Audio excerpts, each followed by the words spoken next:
Qala wala bi bal'ir riqit tahiril khalisi min ma'dinihi wa in akhrajahu ala lisanihi.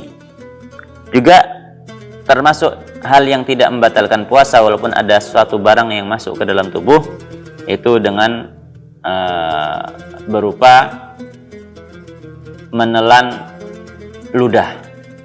Ya, riq, ludah itu merupakan ain, barang, benda masuk ke dalam tubuh. Kita telan secara sengaja tidak batal. Tapi dengan catatan. Apa catatannya? At-tahiril khalis. Ludah yang suci. Kalau ludahnya itu mutanajis, ludahnya itu najis, ada najasahnya, ada darahnya. Misalkan sudah berdarah mulut kita, kemudian belum kumur-kumur, darahnya itu, ludahnya itu yang sudah terkontaminasi dengan najasah, kemudian kita telan, maka batal puasanya. Syaratnya harus yang tahir, yang suci, ludah yang ditelan itu. Al-khalisi, yang murni, tak ada campuran, tidak ada sisa-sisa makanan yang ikut serta, tidak ada sisa-sisa minuman yang ikut serta. Ya. Min ma'dinihi, kalau ditelan masih berada di ma'dinnya, di sumbernya. Sumbernya ludah itu adalah mulut dan lidah. Mulut dan lidah. Selagi berada di mulut, selagi berada di lidah, ya, maka boleh ditelan. Walaupun wa in akhrajahu ala lisanihi, walaupun dia keluarkan dengan lisannya dia keluarkan lidahnya, ada ludah di atas lidah, dia keluarkan, kemudian dia masukkan lagi ke dia telan, tidak masalah. Dengan syarat ya, tidak keluar daripada lidah. Beda halnya kalau misalkan dia itu keluar air liur, ya, kemudian dimasukkan lagi, ditelan, nah itu membatalkan puasanya dia. Baik. Wa yuftiru bijarir riq, dan membatalkan puasa bijarir riqi bima baina asnanihi biqudratihi ala majjihi.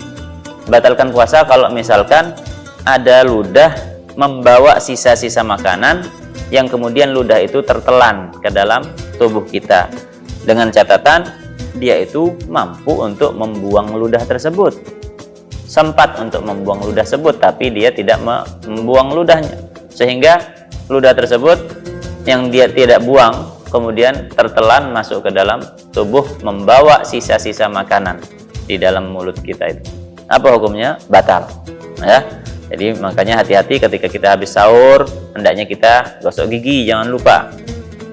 Hendaknya kita gosok gigi supaya sisa-sisa makanan itu tidak menempel di mulut kita, sehingga nanti kalau misalkan siang hari kita menelan ludah kita itu murni tanpa ada campuran apa-apa, ya, sehingga ludah yang kita telan tidak membatalkan puasa.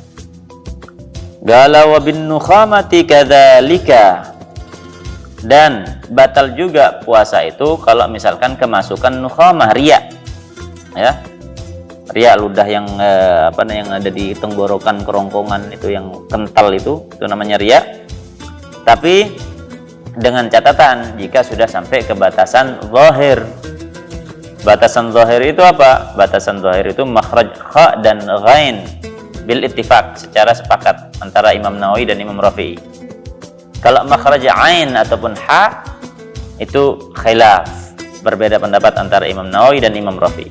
Kalau Imam Rafi'i menyatakan itu masih bagian batin, bagian dalam, sehingga kalau ada riya di situ di makhraj ain ataupun ha masih boleh untuk ditelan. Berbeda dengan pendapat Imam Rafi'i, Imam Nawawi. Imam Nawawi menyatakan makhraj ain ataupun ha itu sudah bagian daripada zahir. Jadi kalau sudah sampai situ, riyanya harus dibuang, tidak boleh ditelan. Taib gala wa biwusuli ma'il madmadati ilal jawfi in balagha fi ghairi najasatin. Batal juga puasa itu dengan masuknya air kumur-kumur ke dalam tubuh kita.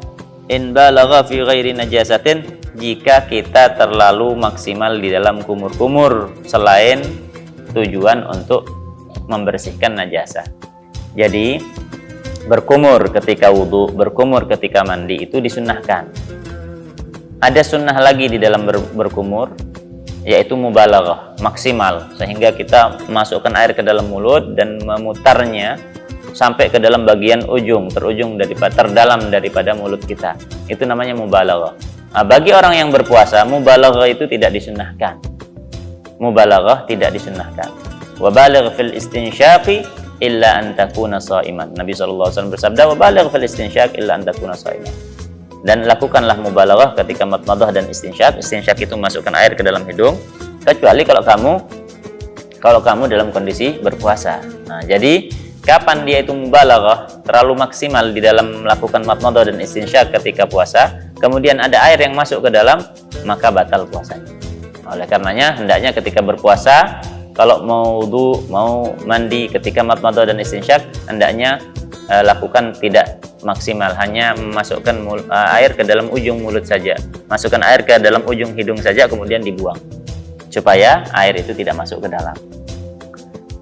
Baik, wa bi ghairi mubalaghatin min madmadatin litabarrudin aw rabi'atin. Dan juga hal yang membatalkan puasa ini ketika seseorang itu memasukkan air ke dalam mulut bukan untuk tujuan madmadah, tapi untuk tujuan tabarrud, ngadem saja. Ya, tidak dianjurkan ketika puasa.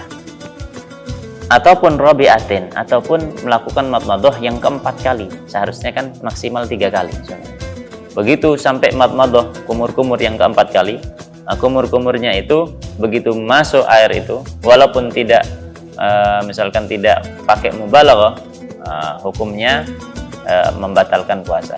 Ya, mungkin cukup sampai sini. Insyaallah kita akan terangkan lagi masalah madmadah dan istinsyaq ini, yang membatalkan puasa atau yang tidak, dan hal-hal lain yang berkaitan dengan dukhul ainin ila jawfin dalam episode yang akan datang. Hakadha minni wal 'afwu minkum. Wassalamualaikum warahmatullahi taala wabarakatuh.